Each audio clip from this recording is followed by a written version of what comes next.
The Last Airbender ended too early. Zuko was supposed to end up with Katara, and Avatar is most definitely an anime. Well, the cult classic Avatar The Last Airbender is a source of nostalgia for a lot of us who grew up in the mid to late 2000s. And while this series has been out for a long while, I still can't shut up about it. I've been begging my friends to watch it so I can continue talking about all the little tidbits I've learned to make videos about this series. I mean, it's Netflix's top show, guys. What more do you want? Of course, as with any show you try to convince people to watch, or people who just skim the show in general, there are a lot of misconceptions about the show and Avatar universe itself. Isn't it a cartoon for kids? We never find out what happened to Zuko's mom. Azula is the only one who can bend blue flames.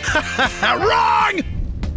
Given that Avatar The Last Airbender was aired on Nickelodeon, you might expect it to follow the trends of other cartoons from the network. SpongeBob, The Fairly OddParents, Jimmy Neutron are all popular cartoons that came from Nickelodeon, but children's programming being just innocent fun is a common misconception. Avatar The Last Airbender and The Legend of Korra deals with some pretty mature subject matters including love, loss, betrayal, nationalism, militarism, abuse, in a show where a lot of the main characters' motivations are from the loss of their loved ones. It's safe to say it's a show that many different age groups can appreciate.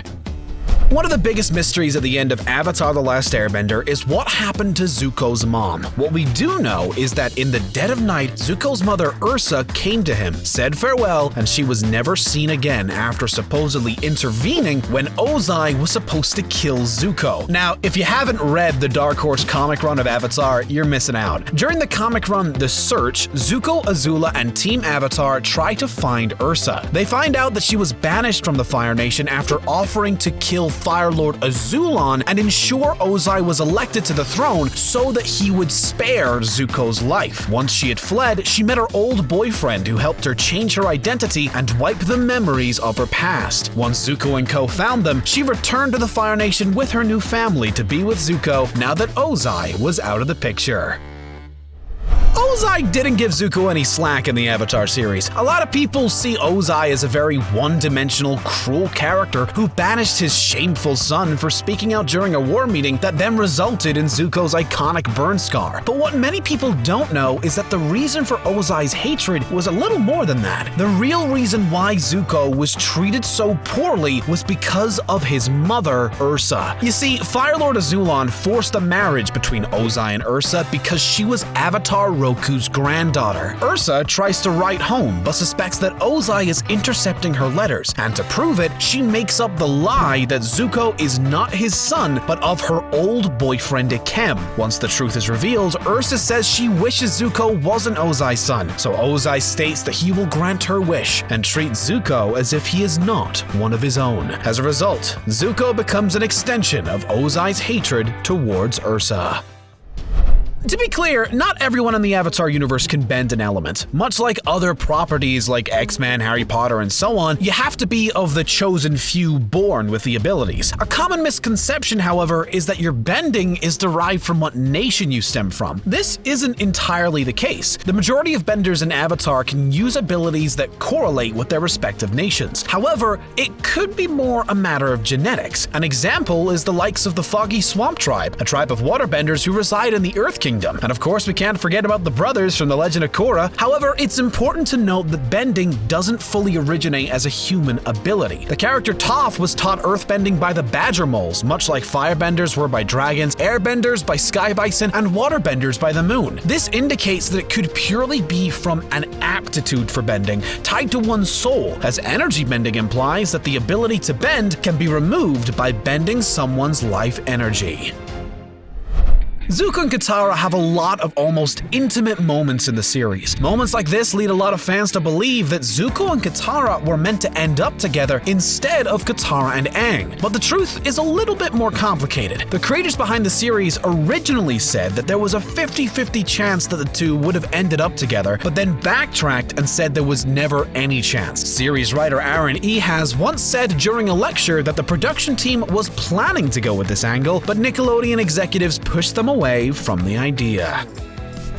For anyone who has watched the series, this one may be fairly obvious. There are some people out there that believe that because there wasn't a Book of Air season from The Last Airbender, it meant that the series was cancelled prematurely. This, however, isn't the case. There are 3 seasons of Avatar: Water, Earth, and Fire, and they were named after the element Aang had to learn in that season and the respective kingdom they spend most of their time in.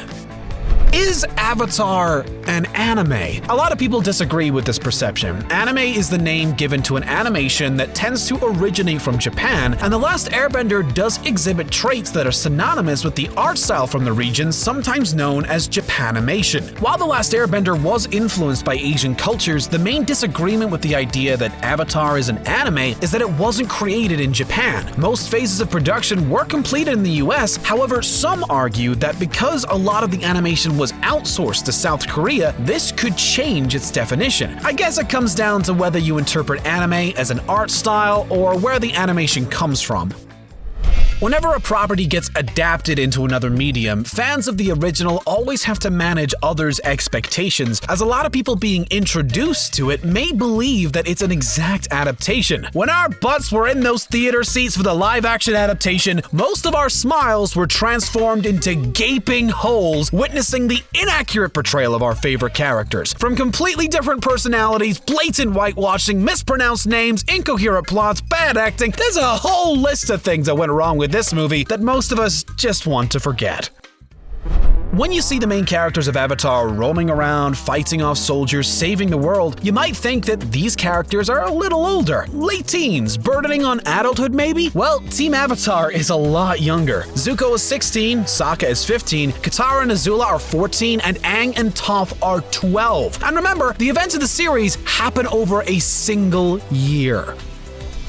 This one is fairly easy to misinterpret. Zuko's main love interest for a majority of The Last Airbender was Mai. Or is it May?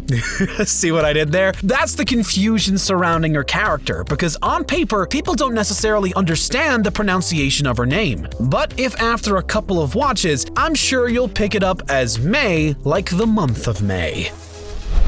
Mai and Zuko are the main Fire Nation pairing throughout the series. It is largely inferred that despite Zuko switching sides in the Book of Fire, they ended up together. And if you didn't read the comics, you would probably take the fact that Zuko has a daughter in Korra as confirmation of that fact. But this might not be the case. In the Dark Horse comic run, Mai breaks up with Zuko after learning of his secret visits to Ozai in prison. And even though they do apologize, they never officially get back together. Because of this, we don't know if they did end up together or with somebody else.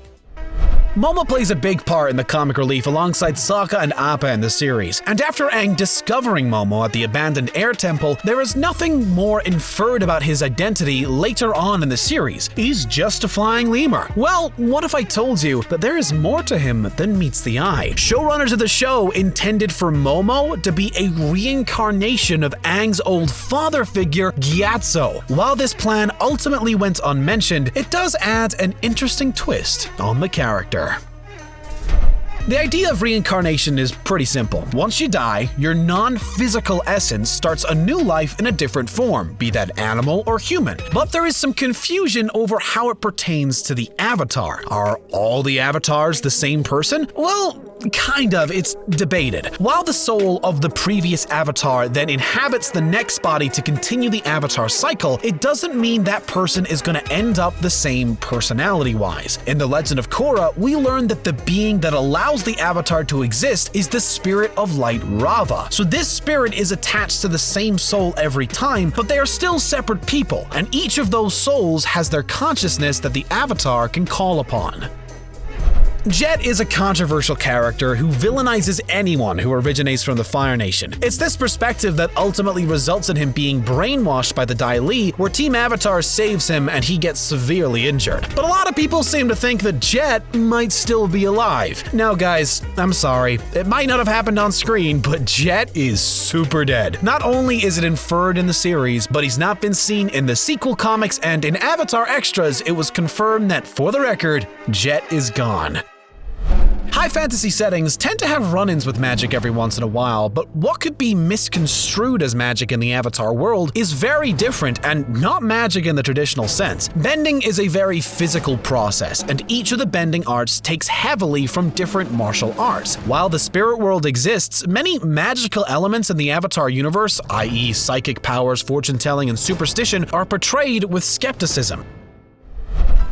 A curse for having the same name. Avatar: The Last Airbender isn't the first search result you'll get on Google. You'll get James Cameron's blockbuster Avatar. As a result, some uneducated to the series may not realize that the two are different IPs. Just beyond the veil, there's an amazingly deep series that lies in the big blue alien's shadow.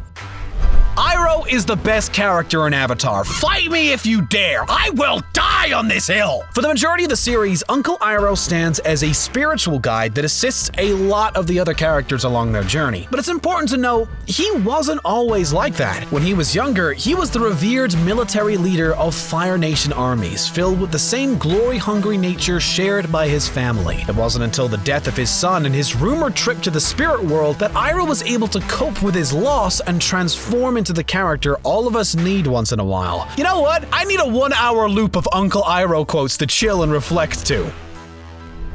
As mentioned earlier, shows aimed at younger audiences tend to be misconstrued as having no complex questions in their programming, and if there is, it tends to be very black and white and easy to answer. I mean, swiper no swiping, people! Avatar is not one of those shows. Both The Last Airbender and The Legend of Korra have complex moralities and difficult questions that the characters need to answer throughout the show. The show deals with political and moral divides, whether innocent casualties of war should be accepted. Should you kill the person who killed your mother? In the comics, there is even a conflict over oil and colonization. Bending is not just limited to the 4 elements, earth, fire, water, and air, as some people may think. There are a lot of different subsections of bending that don't necessarily correlate with the main element that it's stemming from. Sure, we see ice bending, blood bending, metal bending, combustion bending, and so on, where remnants of earth, water, fire are present in the things they are bending. But fire leads to lightning bending, and water leads to water healing, which seems to be more to do with the spiritual connections to each element. I would love to see more subsections of bending develop if a new series was ever released.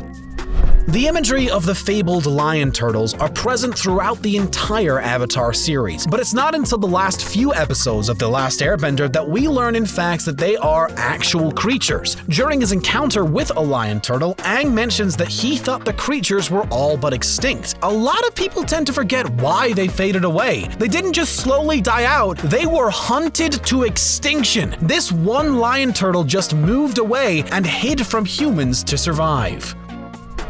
Toph has some family problems. During her introduction, Toph's family appear to coddle her, believing that she isn't capable of doing anything because she's blind. We know differently. She resents her parents for not listening, but wants to rekindle that relationship, but we never see that in the animated series. That's where we have to look to the comics to find out what happened. Upon Toph meeting her father initially refused to acknowledge that she was his daughter, as she wasn't the mild-mannered, polite woman that he wanted her to be. But as they were trapped in a collapsing mine, they reconciled, and he accepted her for who she was.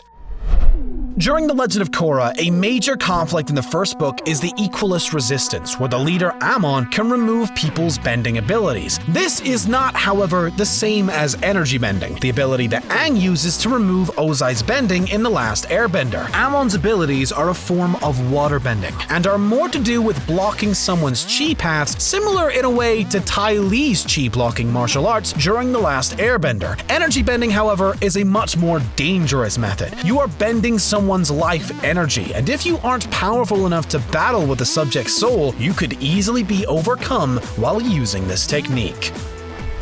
Azula is a very skilled firebender, no one can deny that. In her pursuit of perfection regarding her firebending prowess, Azula develops the ability to create blue flames. This, however, isn't an ability that is specific to her. The blue shade of the flames she produces represent how red hot they are. But as it turns out, firebending can turn into lots of colors. During the episode The Firebending Masters, where Zuko and Aang go to learn of the origins of firebending, we see firebending in an entire rainbow of colors. Okay, let me get this straight. Aang learns all the elements in a single year, takes down the Fire Lord during Sozin's Comet, and people think that Aang is a weak avatar? This isn't the case, as the various feats of bending that he displays are incredibly powerful, even just in his battle with Ozai. However, people may be referring to the fact that Aang will not kill the Fire Lord when prompted to. If you think Aang choosing not to kill the Fire Lord is the weaker choice, you maybe don't understand Aang as a character.